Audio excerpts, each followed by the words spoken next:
if a music student, and not to pick on music students, I play the clarinet, but first chair. But if a music student can go and sell their composition and still keep their scholarship, are they being treated different? Why are the athletes who are on scholarships being treated different than any other student at that university on a scholarship? And that's fair. But why? May I? Yeah, sure. My question I'd ask you is, why are students, as a general population, being saddled with debt today?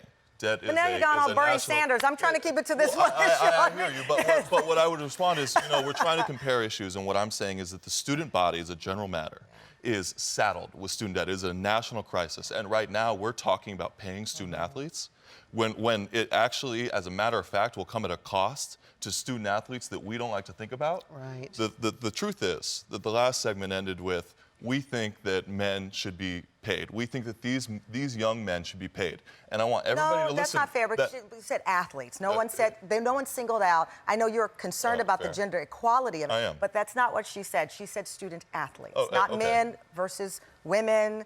And I know that you are concerned that this could give male athletes an advantage if we start paying. I do. But male athletes in general, Venus and Serena Williams fought so that female tennis stars could make money. We know that Megan Rapinoe is fighting. We know the WNBA has. So that still is a larger societal question to deal with. So why bring it to college? That's my question. Because the truth of the matter is that when we think about this, we're thinking about Eli Apple, Zion Williamson, Jalen Hurts. We're thinking about top student athletes that are mostly male and mostly play men's basketball and football. We are not thinking about gymnasts, swim, track and field.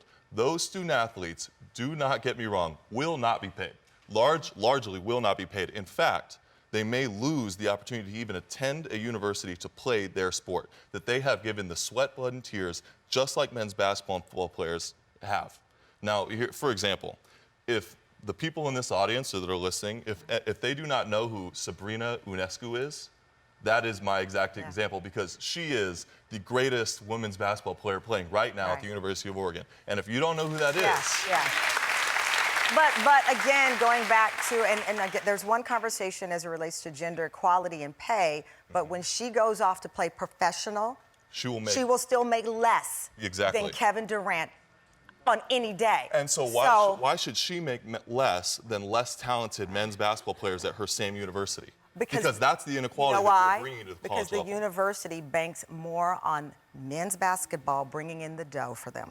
Okay, and I'm not saying it's right, but you and I both know that when the stadiums get packed for the football, for basketball, who do the students, the fans, pay to see? I mean, that's a larger other conversation. And that's true. And I guess where I fall on that is that the women, that even though they don't fill that same stadium, deserve to be there. So your argument is based for the women to be treated fairly? Well, yes, certainly, but it's also sports that are not football and basketball. Because that's the truth of the matter is that's what we're thinking about. Real quick though, Candy, what about those players who go out there and get injured? I mean, you have given all of this blood, sweat, I have one that was injured. Signed with the New York Jets, and I think he holds the record for being cut the quickest.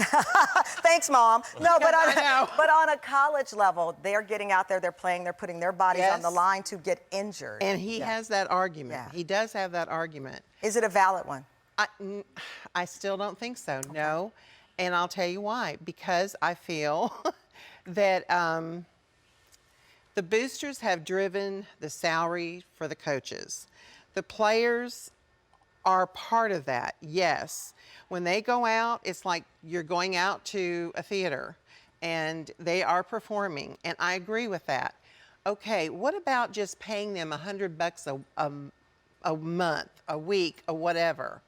What if they didn't have to hot dog to get the celebrity endorsements, to get Nike on board, to get paid these big things, big bucks? There's hardly any other, no offense to football or basketball, I love basketball. There's no other team, there's no other sport where team is key. When you have kids, competing against other kids for money. We're out of time on this.